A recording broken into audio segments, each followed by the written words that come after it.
तो कभी हवा के चलने के साथ घुंघरू की तरह बज उठती थी। क्या सती माता सब कुछ अपने साथ ले गई? क्या सब कुछ अपने साथ ले गई सती माता? सब कुछ अपने साथ ले गई। सब कुछ ले गई। माता हमको अनाथ कर गई। अब हमारे कौन भोजन की चिंता करेगा? अब कौन हमारे सोने जागने की चिंता करेगा? हे माता, हमसे बिछड़ने से पहले तलकिए तो सोचा होता। इन शिवलिंगों का कौन ध्यान रखेगा? इस नदी का कौन ध्यान रखेगा? इस पृथ्वी का कौन ध्यान रखेगा? भगवान शिव शंकर की कौन चिंता करेगा?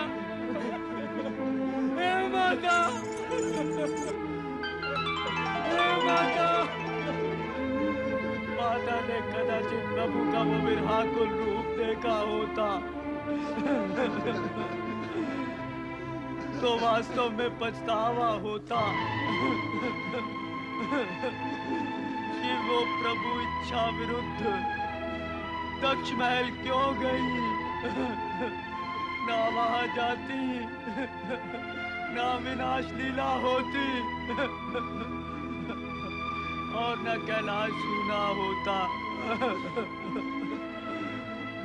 हे माता, अब हम अनाथ किसकी ममता की छांव में पलेंगे? नारायण नारायण नारायण नारायण नारायण। तुम सब देवी सती को अत्यंत प्रिय हो। यदि इस प्रकार अश्रु बहाते रहे तो देवी सती को और भी कष्ट होगा। शांत हो जाओ, शांत हो जाओ। नंदी, तुम समझाओ इन सबको। हे देव ऋषि, मातृवियोग बड़ा कठिन होता है। हमें तो ऐसा लग रहा है इस कैलाश के पथराए हुए शरीर पर अब जीवन नहीं, स्मित कभी नहीं कहलेगी, कभी नहीं। हम सबको मृत्यु के बराबर अंधकार में ही जीवित रहना पड़ेगा। नंदी, ऐसा नहीं होगा। तुम सब देखोगे, एक दिन कैलाश पूर्व जैसा ही हो जाएगा। मौन को स्वर मिलेंगे, रुदन को मुस्कान। नारायण नारायण। हे देव ऋषि, क्या माता सती यहाँ किसी चमत्कारिक रूप से पुनः प्रकट होंगी? माता सती गई कहाँ है जो आप लोग उनके पुनः प्रकट होने की बात कर रहे हैं? माता सती शिवजी की लीला मात्र थी। माता सती का सत्य रूप शक्ति का है, जो सदा शिवजी में समाई रहती है। किंतु उनका वो रूप हमें कहाँ दिखलाई देगा? हमें तो अपनी वैसी ममतामय माता की आवश्यकता है, जिन्हें हमने खो दिया है। शांत हो जाओ नंदी, शांत हो जाओ। शिव संगिनी पुनः प्रकट होंगी। कैलाश पुनः जीवित हो उठेगा। सत्य है, किंतु कब देव ऋषि? ये तो देवाधिदेव भगवान भोलेनाथ ही बता सकते हैं। भगवान तो ध्यान में लीन रहते हैं, उनको हमारी भी चिंता नहीं है। उनसे ये कैसे पूछा जाए कि हमें हमारी माता पुनः कब प्राप्त होंगी? धैर्य रखो शिवगणों, धैर्य रखो। जैसे ही भगवान शिव का ध्यान टूटे, आप शीघ्र ही उनसे ये प्रश्न पूछ लेना। प्रभु के ध्यान आसन की ओर तो जाने का साहस भी नहीं होता। वहीं तो माता बैठी रहती थी, उनके चरणों के निकट पुष्प चढ़ाती थी, उन्हें निहारा करती थी। वहां जाते ही हमें सती माता की स्मृतियां। नंदी, शांत हो जाओ। हे देव ऋषि, आप ही किसी उपाय से प्रभु से ये रहस्य उद्घाटित कराइए ना। वो कदाचित आपको बता भी दे। उचित है, मैं प्रयास करता हूं। शिव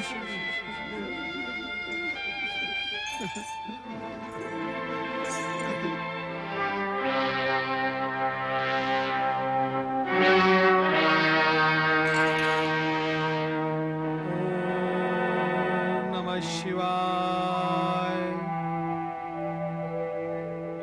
हे विश्वेश्वर, नारद का अभिवादन स्वीकार करें।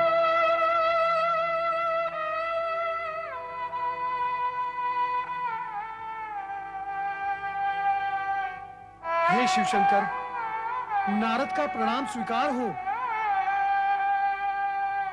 हे महादेव, महादेव, मैं बड़ी आशा लेकर आपके पास आया था। हे महादेव, मेरी आशा के साथ साथ आपके प्रिय शिवगणों की आशा का तार भी जुड़ा हुआ है। यदि आप एक बार अपने नेत्र खोलकर माता सती के विरह में रोते हुए, अश्रु बहाते हुए शिवगणों को देख लेते, तो आपका मन भी मेरी तरह द्रवित हो उठता। तो उचित है आप मेरी नहीं सुनेंगे, ना सुने, परंतु मैं निराश मन होकर आपसे दो शब्द सुनने की आशा में यहां वहां भ्रमण करता रहूंगा।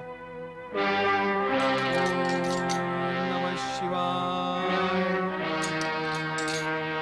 ओम नमः शिवाय। हे नारद,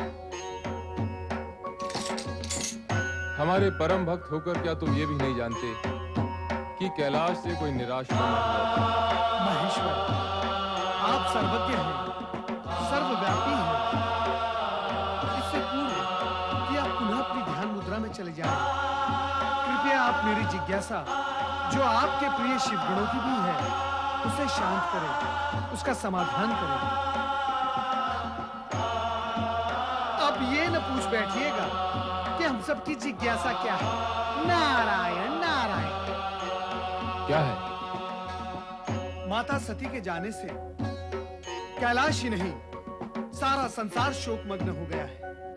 नंदी, भृंगी, आपके प्रिय शिवगण रोते बिलखते एक ही प्रश्न पूछ रहे हैं कि माता सती नया अवतार लेकर कब प्रकट होगी, कब प्रकट होगी? विधाता के इस रहस्य को मैं कैसे उद्घाटित कर सकता हूं नारद?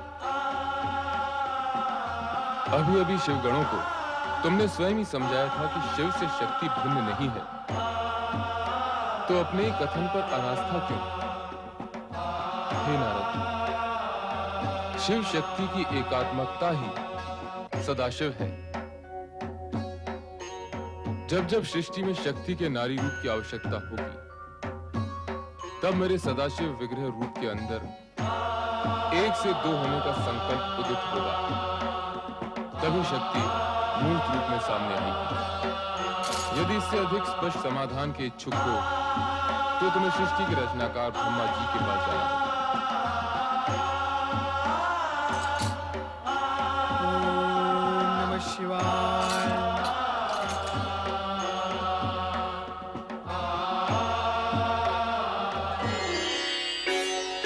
कुछ भी स्पष्ट नहीं हुआ। माता सती के आगामी अवतार के विषय में भगवान भोलेनाथ ने कुछ कहा? केवल इतना ही कि कदाचित परमपिता के पास इस प्रश्न का उत्तर हो। अतः शिवगणों, निराश होने की आवश्यकता नहीं। मैं परमपिता के पास जा रहा हूं। कदाचित तुम्हारे इस प्रश्न का उत्तर उनके पास हो। नारायण नारायण। अरे ओम नमः शिवाय, ओम नमः शिवाय, ओम नमः शिवाय। नारायण नारायण। परमपिता ब्रह्मा, माता सरस्वती अपने पुत्र नारद का प्रणाम स्वीकार करें। नारद, तुम यहाँ क्या जानने आए हो, ये मुझे भली भांति ज्ञात है, किंतु जिस विषय पर स्वयं शिवजी मौन हो गए, उसे मैं कैसे बता सकता हूँ? किंतु परमपिता, भगवान शिवशंकर ने ही तो मुझे आपके पास अपनी जिज्ञासा शांत करने के लिए भेजा है। अच्छा,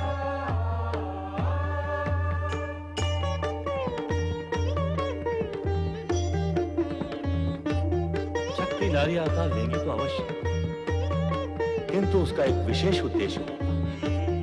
वो उद्देश्य क्या होगा?